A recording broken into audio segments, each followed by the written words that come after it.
Benoît Payan, bonjour. Bonjour Jean-Jacques Bourdin. Merci d'être avec nous. Première invitation pour vous. Vous êtes le maire de Marseille. Le maire socialiste de Marseille, cette ville, Marseille, que le président de la République va visiter. Il va venir chez vous pendant 3 jours. Benoît Payan, vous avez 42 ans. Vous êtes le plus jeune maire de Marseille dans l'histoire de la ville. Hein, c'est bien cela, hein, Benoît Payan. Bon. Je voudrais commencer avec la situation sanitaire à Marseille. Est-ce que la vaccination, par exemple, oui. Tiens, 35% de la population vaccinée dans les quartiers nord, beaucoup plus dans les quartiers plus riches de la ville. Pourquoi ? C'est ce qui se passe dans beaucoup de villes qui ont à la fois une population aisée et à la fois une population qui ne l'est pas. Les quartiers difficiles, les quartiers populaires sont des quartiers compliqués à aborder. Et donc, il faut mettre le paquet autour de tout ça. Donc, ça n'a pas été fait. En tout cas, on a fait et on fait le maximum et on doit continuer. C'est évident. On sait bien qu'à Marseille, à Paris ou ailleurs, dans toutes les villes, on a des endroits où on se vaccine plus ou moins. Qu'est-ce qu'on fait, Jean-Jacques Bourdin ? On ne peut pas rester les bras croisés face à ça. On ne peut pas dire, tiens, c'est plus difficile dans les quartiers nord. On est allé installer, et on y va à fond, des centres de vaccination, dans des centres commerciaux, au pied des cités. On incite les gens à venir se faire vacciner. On explique le pourquoi du vaccin. Il y a de la réticence dans certains quartiers. Il y a des doutes et c'est normal. Des colères, des inquiétudes. Et donc, il faut les lever. Il ne suffit pas de venir sur le plateau de Jean-Jacques Bourdin pour dire « moi, je sais comment faire ». Ça n'existe pas. Oui, ça, c'est sûr. Efficace pour accélérer la vaccination, le pass sanitaire ? En tout cas, est-ce que le pass sanitaire est efficace pour accélérer la vaccination ? On a vu au début de l'obligation du pass sanitaire une augmentation des vaccinations. Évidemment, des gens qui se disaient on ne sait pas trop ce qu'on va faire, contraints ou pas, de bon esprit ou pas, sont allés se faire vacciner. On a vu par exemple au stade Vélodrome, qui est un centre de vaccination, le plus grand centre de vaccination de France, un nombre de personnes venir très important. Et ça a continué. Et ça continue encore. Vous défendez le pass sanitaire ? Je pense qu'il doit être nécessaire. Il a peut-être été mal expliqué. Il est indispensable. Nécessaire ou indispensable ? Il est mal compris. Les choses ne sont pas si simples. Enfin, on pourrait dire, je crois au blanc, je crois au noir. Ce n'est pas mon cas. Et je suis persuadé que vous non plus d'ailleurs. Dans certains cas, c'est nécessaire. Dans certains cas, c'est nécessaire. Dans d'autres cas, ce n'est pas forcément nécessaire. Et donc, il faut, encore une fois, plutôt que d'imposer les choses, plutôt que d'y aller à coups de menton, si on explique les choses, je suis sûr qu'on peut se comprendre, y compris si on a des différences. Eh bien, sur la question du pass sanitaire, c'est la même chose. Il y a un homme à Marseille qui est plus célèbre que vous. Didier Raoult. Pas qu'un. Oui, pas qu'un, mais Didier Raoult en particulier, officiellement à la retraite. Aujourd'hui, ce soir, en tant que professeur des universités, Didier Raoult va quitter l'IHU, la présidence de l'IHU. Doit-il la quitter d'ailleurs, cette présidence ? Écoutez, moi, c'est très difficile pour moi de commenter est-ce qu'on est à la retraite ou pas à la retraite. Je crois qu'il a 70 ans. On peut cumuler emploi et retraite. Il a 70 ans ce soir, il dirige l'IHU, il a dirigé pendant très longtemps l'IHU, il l'a créé. Il est temps qu'il passe la main. Compté, dans les discussions qu'il a dû avoir et qu'il a avec sa direction, les faits sont tombés. Sa direction lui demande de prendre sa retraite. Est-ce que je vais commenter ce genre de choses ? Certains peuvent le regretter, d'autres non. Il ne s'agit pas de commenter, la loi doit il s'agit de se positionner. Par rapport à la loi, je respecte la loi. Vous respectez la loi, mais la loi lui permet de cumuler emploi, retraite. Mais la décision qui a été prise, c'est qu'il ne cumule pas emploi et retraite. C'était compliqué pour Didier Raoult de diriger l'IHU à mi-temps ou à la retraite. Et objectivement, il faut que les uns et les autres, on passe à autre chose. Donc, on passe à autre chose. Donc, Didier Raoult part à la retraite. Je le crois. Bon. Masque obligatoire dans les cours de récréation des collèges et lycées. J'ai vu dans les Bouches-du-Rhône. Taux d'incidence le plus élevé de métropole, des Bouches-du-Rhône. Purificateur d'air dans les écoles à Marseille. Oui, on va tenter ça. On en a commandé un nombre conséquent. On va essayer école par école. Toutes les écoles ça coûte cher. Ça coûte cher. Toutes les écoles n'ont pas la même spécificité. Il y a des écoles dont on sait qu'elles sont parfaitement aérées, des écoles dont on sait qu'elles ne présentent pas de risque parce qu'elles sont modernes. On a aussi des écoles à Marseille, et vous le savez, on en parlera, qui sont dans une situation compliquée. On va en parler, Et là, il faut installer, bien évidemment, les purificateurs d'air, il faut installer les détecteurs de CO2, il faut travailler là-dessus, c'est clair. Est-ce que la ville de Marseille va accueillir des réfugiés afghans ? Écoutez, si l'État accepte que des réfugiés viennent en France, la ville de Marseille, elle prendra sa part. La ville de Marseille, elle est comme les autres villes de France. D'autres villes, Strasbourg ou d'autres, ont dit on va accueillir des réfugiés. Comme nous, je ne sais pas si pour l'instant ils sont accueillis, mais comme nous, comme vous moi. aussi. Comme vous moi. êtes prêt à en accueillir combien ? Comme moi. Écoutez, on verra. Encore une fois, ça dépend de combien est-ce qu'on est capable d'en prendre. C'est un débat compliqué. En accord avec il est l'État. compliqué. Pourquoi ? Bien sûr. Écoutez, moi, je ne suis pas ministre des Affaires étrangères et je ne décide pas de la manière dont les Afghans arrivent en France. C'est pas mon sujet, c'est pas mon job. La France, avec les pays alliés, l'Occident, il y a 20 ans, est allé mener une guerre en Afghanistan. C'était une guerre contre Al-Qaïda, contre le terrorisme, contre la terreur. On y est allé, on a mis en place un gouvernement, des gens nous ont aidés, ont travaillé pour la France. Des Afghans ont travaillé pour la France. La France, c'est censé être le pays des droits de l'homme. C'est un pays qui donne beaucoup de leçons de démocratie de par le monde. Et là, il faudrait qu'elle reste silencieuse quand on voit ce qui est en train de se passer, quand on voit les risques que des femmes et que des hommes prennent, la mort, parce qu'ils nous ont aidés, parce qu'ils ont travaillé pour la République. Moi, c'est pas l'idée que je me fais de la République. Et avec d'autres maires, de droite et de gauche, on a pris la décision de respecter finalement ce qu'on est, notre histoire. Bien sûr que c'est pas facile, bien sûr que c'est difficile. On n'a pas forcément envie de créer des polémiques. Mais c'est quoi finalement notre humanité, si ce n'est se dire qu'il y a des gens qui meurent de l'autre côté de la planète, peut-être à cause de nous, et on garde les yeux fermés? Je crois pas à ça. Oui, Marseille, ville d'accueil. Oui. Ville d'accueil. Benoît Payan, la politique, avant de parler de la visite du président de la République, la politique. Hubert Falco, que vous connaissez bien, maire de Toulon, ville voisine, apporte son soutien à Emmanuel Macron. Vous aussi? Je parle de la présidentielle. Non, mais je parle de la présidentielle. J'ai compris, Oui. je crois d'ailleurs comprendre que c'est pas le seul maire de droite qui va apporter son soutien au président de la République. Ah bon? Pensez à qui? Christian Estrosi, par exemple. qui sera mon invité demain? Très bien, vous lui poserez la question. Ben, évidemment que je lui poserai la On question. verra s'il y répond. Non, mais non, on n'est pas là-dedans. Est-ce que j'apporte mon soutien à Emmanuel Macron? Mais Emmanuel Macron, c'est pas ma famille politique, c'est pas l'inclinaison de ma pensée. Vous ne travaillerez jamais avec lui. Je ne parle pas de on Marseille. travaille sur Marseille. Sur le plan national. Vous ne serez jamais ministre d'Emmanuel Macron? Jamais. Jamais. Jamais. Jamais. Bon, d'accord.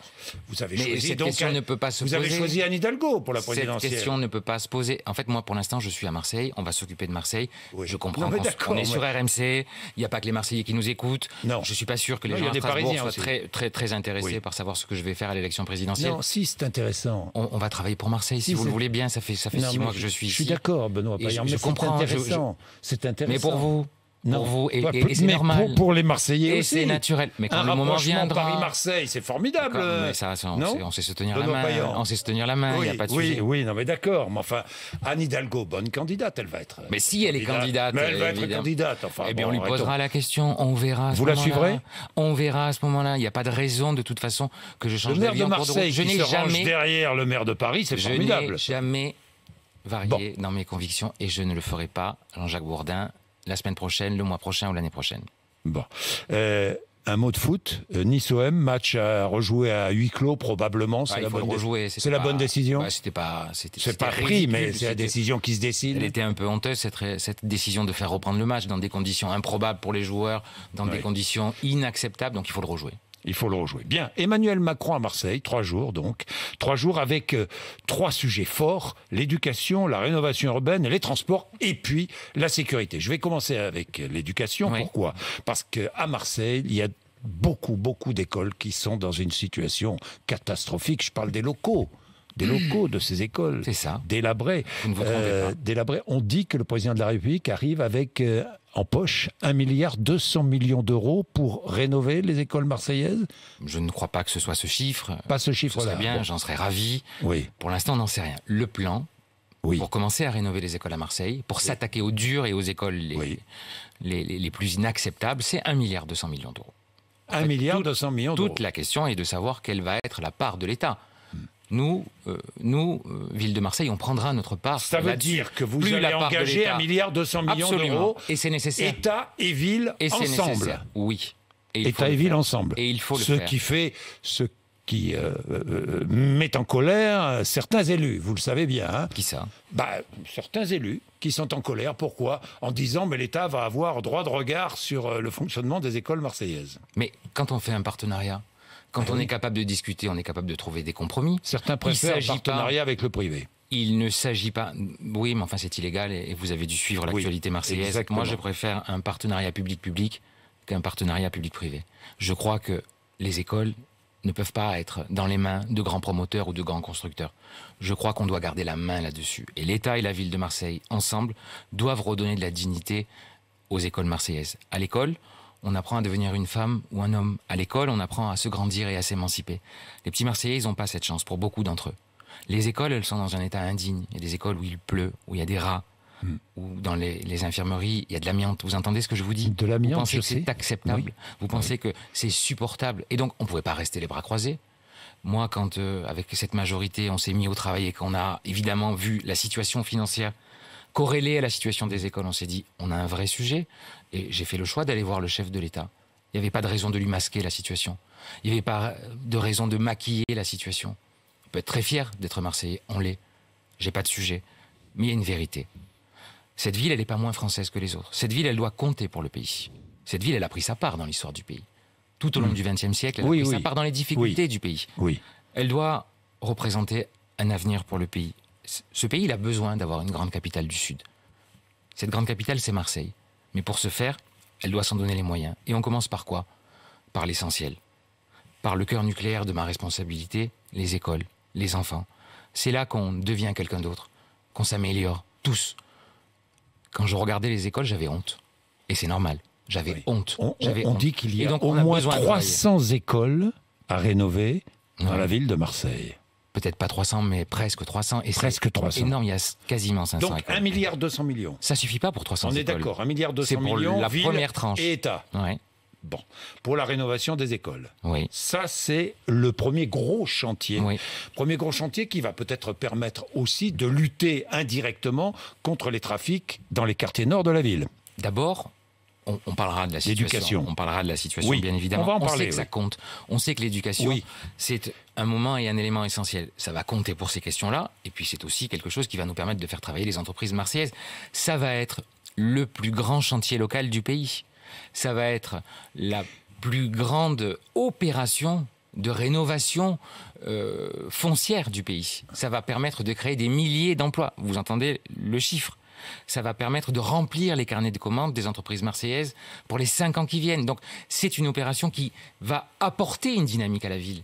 On rénove les écoles, on réinvestit des quartiers qui sont oubliés, on va là où personne n'a jamais été, on crée les conditions pour créer de l'emploi, de la richesse et remplir les carnets de commandes. C'est comme ça qu'on doit voir les choses. Et on rénove aussi les immeubles vétustes, notamment du centre-ville de Marseille. Du centre-ville et les copropriétés dégradées des quartiers nord. Et aussi le logement social dans les quartiers nord. Et aussi le logement social. C'est une nécessité. 8 ans, hein.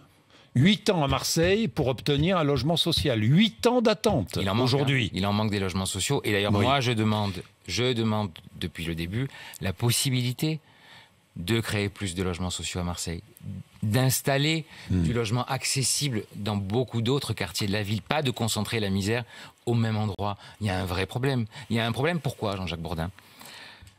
Il y a 30 000 logements vides dans cette ville. C'est-à-dire qu'en fait, il y a 16 arrondissements à Marseille. Oui. Il y en a un 17e, c'est les logements vides. Ça correspond à un arrondissement entier. On pourrait loger 90 000 personnes dans les logements vides à Marseille. Et donc, ça doit nous interroger. Qu'est-ce qui s'est passé dans cette ville, dans une ville où il faut 8 ans pour pouvoir avoir un accès à un logement? Qu'est-ce qui s'est passé pour qu'il y ait 30 000 logements vides? On ne peut pas rester les bras croisés là aussi. On a besoin de l'État, de la métropole, du département sur ces questions-là. Est-ce que le président de la République va annoncer la création d'un établissement public de la mobilité? Du Grand Marseille, un peu à l'image du Grand Paris? Je pense que c'est nécessaire. Je crois ça va être annoncé. C'est obligatoire. Marseille... J'en sais rien. Je ne sais pas ce qu'il va faire. Non, le président... Vous savez beaucoup de choses quand même. Vous avez préparé cette venue, j'imagine. Oui, ça peut vous paraître bizarre, mais ne savez rien. Le chef de l'État ne m'a rien dit. Rien? Non, rien. J'imagine que les annonces vont être à la hauteur. Personne ne pourrait imaginer, vu les attentes colossales, vu la situation, que le président vienne 3 jours à Marseille pour faire un tour. Je crois que c'est pas trop l'inclinaison de sa pensée. Je crois pas que ce soit trop son truc. C'est pas le mien non plus. Mais je ne sais rien. Sur cette question des transports, allez-y, parce que c'est essentiel, bien sûr. Et vous aimez cette ville, et d'ailleurs vous la comprenez. Elle est immense. Elle fait 2 fois Paris. Elle fait 5 fois Lyon, 5 fois Lille. Jean-Jacques Bourdin, il y a 2 lignes de métro à Marseille. C'est Gaston Defferre qui les a inaugurées. Oui. Emmanuel 1970, Macron, non? 77. Emmanuel Macron n'était pas né et moi non plus. Ce qui veut dire qu'en quasiment un demi-siècle, le dernier demi-siècle, rien ne s'est fait en termes de métro à Marseille. Vous imaginez, entre la fin du XXe siècle et le début du XXIe siècle, rien. Et pas plus, par exemple, de lignes de tramway qu'à Orléans. Je prends juste cette comparaison. Et même un peu moins de kilomètres. Et même un peu moins de kilomètres. Ce qui veut donc dire qu'il faut là aussi massivement investir. C'est pas possible d'avoir des quartiers qui ne sont pas accessibles. Ça n'est pas possible d'avoir une ville où on a du mal à se déplacer. Ça fait d'ailleurs de Marseille la ville quasiment la plus embouteillée de France, Oui. quasiment la ville la plus polluée de France. Ça ne peut pas durer, cette histoire non plus. Oui. Et donc, l'État ne peut pas faire comme si ça n'existait pas. L'État ne peut pas donner à la région parisienne ou à d'autres, et c'est très bien, un certain nombre de dotations et ne pas les donner à Marseille ou à cette région. Pas parce qu'on le mériterait, pas parce qu'on fait l'aumône. Moi, je ne veux pas de chèque. Je veux juste qu'on reconnaisse le rôle de cette ville. Cette ville, elle doit jouer un rôle. Benoît Payan, puisqu'on parle de mobilité, 30 km/h bientôt dans toute la ville de Marseille, c'est à l'étude? Pour l'instant, on y réfléchit, on n'y est pas À encore. l'étude? Écoutez, Comme à Paris ou ailleurs? à Paris, il y a des transports en commun, il y a des modes lourds, Oui. des modes doux, Oui. de l'autopartage, des pistes cyclables. Oui. On n'y est pas encore. Malheureusement, on n'y est pas encore. On a hérité d'une ville qui a 30 ans de retard. Et donc, on va d'abord rattraper une partie du retard, et ensuite, on passera à... 30 km/h, c'est moins de bruit. Hein. Pour toute la ville, c'est très compliqué, elle est Oui. immense. Dans Elle le est centre-ville, immense. on réfléchit même à piétoniser de plus en plus. Et ça, on peut le faire très rapidement. On a commencé à le faire. On va Le refaire centre-ville une à 30 opération. km/h, oui. En tout cas, c'est aujourd'hui. Oui, c'est aujourd'hui une... Dans les cartons, c'est pas fait. C'est dans les cartons. Oui, c'est aussi. Ça va être fait. C'est même un peu moins, Jean-Jacques Bourdin, vu le nombre d'embouteillages à Marseille. Oui. Des fois, la moyenne est bien inférieure. est bien inférieur. Bien, parlons de la sécurité à Marseille. Évidemment, c'est l'un des sujets aussi que le président de la République va aborder lors de sa venue. La sécurité. Vous n'avez pas assez de voir votre ville à la une de l'actualité, de l'actualité criminelle. Bien sûr. D'abord, alors, c'est une ville où Règlement la de compte, délinquance, trafic Jean-Jacques de Bourdin, stupéfiants. la Marseille, délinquance. Marseille, la ville du crime. Ouais, Oui, je sais qu'on peut aimer ce genre de mais slogan. non, mais je vous dis ça, Allez, vous je voulez- ne on parle- l'affirme pas. Je ne l'affirme pas. On pourrait le croire. Je dis, moi, je serai maire de Marseille. On essaie d'en j'en parler. aurai assez. Mais de ça. on essaie d'en parler sereinement. Oui, On allez-y. prend du temps. Allez-y. C'est une ville où il y a de la délinquance, pas beaucoup plus qu'ailleurs. Il faut lutter contre cette délinquance. Il y a un travail remarquable qui est fait par la police. Il y a un travail remarquable qui est fait par les services de l'État, de la mairie et des collectivités. On essaie de faire ça. Et puis, il y a du crime. Et ça, c'est pas la même chose. Et puis, il y a des trafics d'armes, des trafics en tout genre, et des gens qui se tuent. Trop. Et non seulement j'en ai assez, mais je ne l'accepte pas. Vous savez, il y a des gens qui, avant moi, disaient ils se tuent entre eux. Finalement, c'est les risques du métier. Ça peut être plaisant de dire ça, c'est pathétique. J'ai honte pour ceux qui disent ça. Je ne peux pas accepter que quelqu'un perde la vie à 14 ans, parce qu'il est impliqué, ou pas d'ailleurs, dans un trafic. Je ne peux pas accepter qu'on perde la vie à 20 ans ou à 30 ans comme si c'était normal. De quoi on parle ? On ne parle pas de minots, de jeunes avec 2 barrettes de shit dans la poche et qui courent. Mais- On parle de trafics internationaux. On parle d'une mafia et de cartels. Jean-Jacques Bourdin, Du cartel je vais au à bout. Marseille. Je vais au bout. Mais bien évidemment, les connexions Oui. sont internationales. Il y a des Oui. millions d'euros en jeu. Et donc, moi, j'ai demandé à l'État, bien sûr, plus de police, il en faut. Il en faut. On a besoin 800 d'avoir- policiers. Il en manque 800. On en a besoin. Il faut qu'ils arrivent. Je dois avouer que le ministre de l'Intérieur, là-dessus, a fait une promesse et qu'il commence à la tenir. J'ai vu arriver des policiers, une centaine. Il va en manquer d'autres. Il en faut. Mais il nous faut quoi ? De la police scientifique.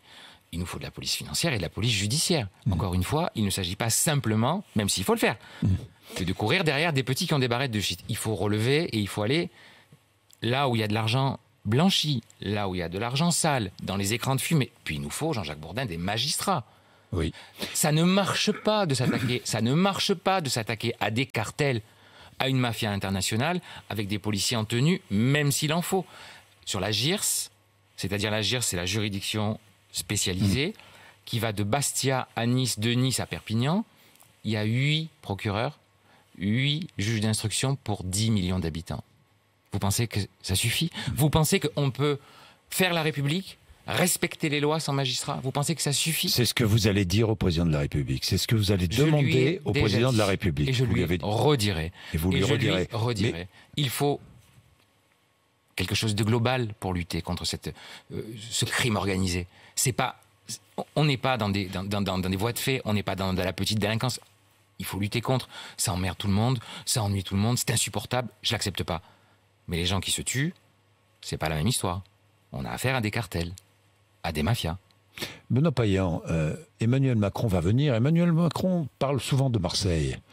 Est-ce qu'il aime vraiment cette ville? Est-ce que vous le sentez sincère? En tout cas, il en parle bien. Vous avez des doutes ou pas? Sincèrement. S'il puisqu'on- disait ça on parle de d'autres villes, sincérité, oui. Jean-Jacques Bourdin, s'il racontait la même chose d'autres villes. Je pourrais avoir des doutes, mais il se trouve qu'il ne parle que de Marseille dans ces termes. Donc il a plus que le bénéfice du doute sur cette question-là. Mais vous savez, je suis un peu comme saint Thomas.